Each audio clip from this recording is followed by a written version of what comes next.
You trusted them. You painted your face in their colors. You screamed until your throat was raw. You felt something close to love when they won. And then one day, you watched them do something that made your stomach drop. Maybe they cheated. Maybe they covered it up. Maybe they betrayed everything they claimed to stand for, and you felt it, that squeeze in your chest. Because when your team fails, it doesn't just disappoint you, it betrays you. Team loyalty. It's why grown adults paint their bodies and scream at strangers in referee shirts. It's why millions of people will defend a quarterback or a politician they've never even met. It's tribal, it's primal, it's intoxicating. But here's the thing nobody tells you about loyalty. It has a dark side. Because what happens when the team you bleed for starts doing things that make you bleed inside? When your party, your political home, starts betraying the very values you thought you all shared. Do you leave? Do you stay and pretend you don't see it? Or do you double down and defend them anyways, even when your gut is screaming that something is wrong? Today, we're opening up the psychology of loyalty, why it runs so deep, why it's so hard to break, and what happens to your brain and your soul when the team you trusted betrays everything you believed in.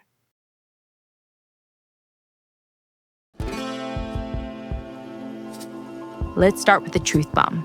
You are wired to join teams. Not metaphorically, literally. Your brain, shaped by millions of years of evolution, is a team-building machine because most of human history, being part of a group meant survival. Lone wolves didn't make it. Tribes did. So your brain rewards you for belonging. When you put on your team's jersey, when you chant with strangers, when you see your team score, your brain floods with dopamine, oxytocin, endorphins, the neurochemical cocktail of we're in this together. This isn't about sports. It's about everything. Your college, your company, your political party. When you align with a political party, you're not just choosing policy positions. You're choosing an identity. You're putting on a jersey that says, these are my people. This is my tribe. This is where I belong. And here's where it gets wild. Your brain doesn't distinguish between your sports team or your political team. The same neural pathways always fire. The same tribal instincts kick in. That's why politics feels like religion for so many people. That's why you can present someone with a mountain of evidence that their party is wrong and they'll dig in harder. Because you're not just challenging their beliefs, you're threatening their tribe.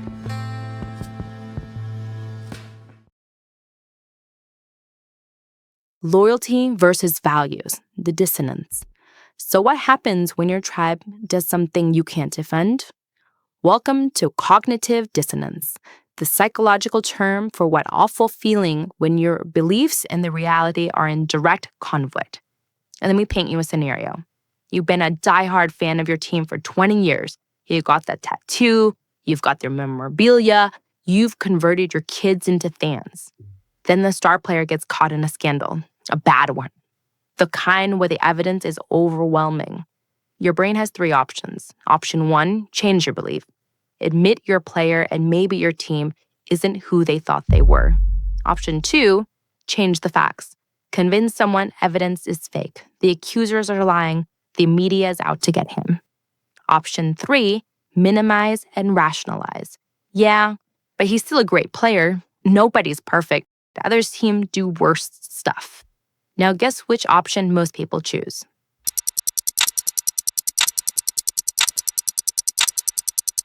If you said option 1, congrats. You're either lying or you've never actually loved something that disappointed you. Most of us go with option 2 or 3 because changing our beliefs is painful. It means admitting we were wrong. It means losing our tribe. It means standing alone. And here's the kicker. The more invested you are, the harder you'll fight to stay. But sometimes, just sometimes, the dissonance becomes unbearable. Take Candace Owens. For years, she was a vocal Trump supporter, campaigning policies, defending controversies, rallying supporters. But recently, something cracked. She publicly called Trump a chronic disappointment and said, This is not the candidate I voted for. She even admitted she was embarrassed by how hard she pushed people to support him. That's not a flip-flop. That's dissonance tearing you apart. Or look at Megyn Kelly, longtime Republican voice, but when Trump proposed sending federal troops into Chicago without state authorization, she drew a hard line, called it unconstitutional, publicly broke with him on it. She didn't abandon her political identity. She said, not this. This crosses the line. Those moments, they're pivotal. They reveal the psychological boundary where loyalty becomes a prison, where you have to choose, endure the dissonance or break the loyalty. And either path costs something: your identity, your belonging, and your stability.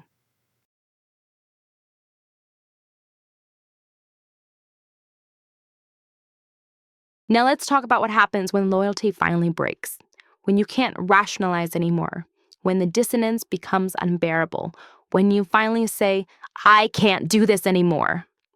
This isn't just disappointment. This is betrayal, and your brain processes it like trauma. Studies show that the same neurocircuits that fire when you experience physical pain or abuse also fire when you're betrayed by a group you trusted. Your brain literally treats it like a wound. You feel shame. How did I not see this sooner? How could I have defended them? You feel isolation because all your friends are still on the team. They're still wearing the jerseys, and now you're the traitor. You feel identity loss because if you're not a Patriots fan, who are you? Candace Owens' public admission, that took guts because she knew what was coming: the backlash, the accusations of being a sellout, the loss of community. But she chose honesty over comfort. She chose her values over her tribe's approval. And here's the twist: some people do the opposite. They defend harder. They attack louder. They double down with a ferocity that looks insane from the outside. Psychologists call this the backfire effect. When confronted with evidence that threaten our identity, we don't just reject the evidence. We become more extreme in our beliefs. Because the alternative, admitting we were wrong, losing our tribe, starting over, is too terrifying to face.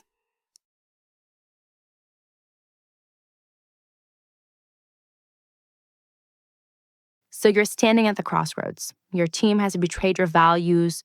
You feel dissonance. You feel the wound. Now what? You've got 3 paths, and we can see them playing out in real time. Path 1, breakaway.